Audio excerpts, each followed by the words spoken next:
So with our faith, or faith's intellect, and with our faith going through a process of self-discovery, with this in mind, this leads us to ask, how does this disconnect between us and our backup take place?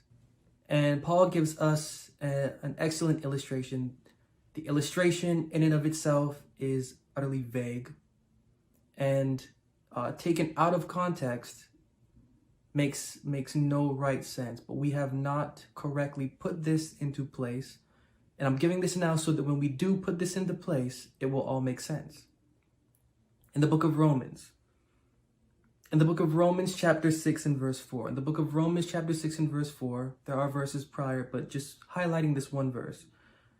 Therefore, we are buried with him by baptism into death, that like as Christ was raised up from the dead by the glory of the Father, even so we also should walk. How? In newness of life.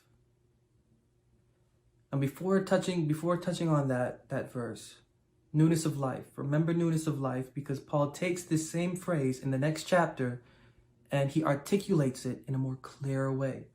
In Romans chapter 7 and verse 6. Romans chapter 7 and verse 6. But now we are delivered from the law, that being dead wherein we were held, that we should serve in newness of spirit and not in oldness of the letter. So remember that phrase. At this point in time, ignore everything except, in these two verses, ignore everything except these two parallel phrases: newness of life, newness of spirit. We have been, in our previous meetings, having a discussion about the definition of life. How does the Bible define life? Many instances we find in the Bible there is a call for suicide, killing the life, taking the life, drinking the life, eating the life.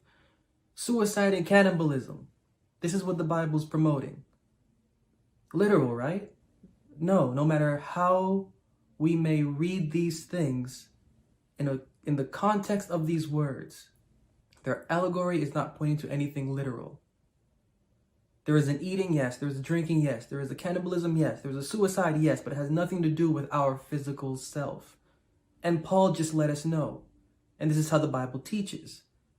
One phrase lined up with another phrase, similarly written, but certain words are exchanged. Newness of life, newness of spirit. What spirit? Newness of what spirit?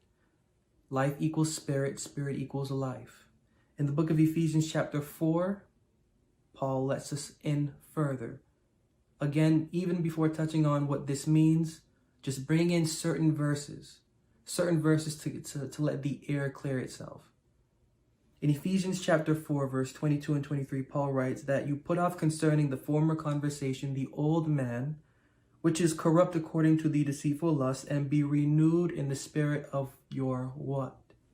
And be renewed in the spirit of your mind. In the context of spirit within the Bible, spirit equates to life. Life equates to spirit. Spirit equates to mind. Mind equates to life. These three words are interchangeable. They mean the same thing. To consume the life, to sacrifice the life, to quit the life, to deny the life, is to deny the spirit of the mind that we have. The call is to commit suicide not physically, but within the spirit of our devotional or religious mind. It is this mind that is to be let go of. And it is this mind that the living God's chief apostle let us know that we need to consume. We need to consume the life of this individual. We need to consume the spirit of this individual, or in plain modern language or context, we need to consume the mind of this individual. It was the mind that he preached needed to be eaten and consumed, and we cannot consume and eat a mind physically. We can only consume and eat a mind mentally, inwardly, via experience. It was this presentation that challenged them, because it got them to eat a different diet.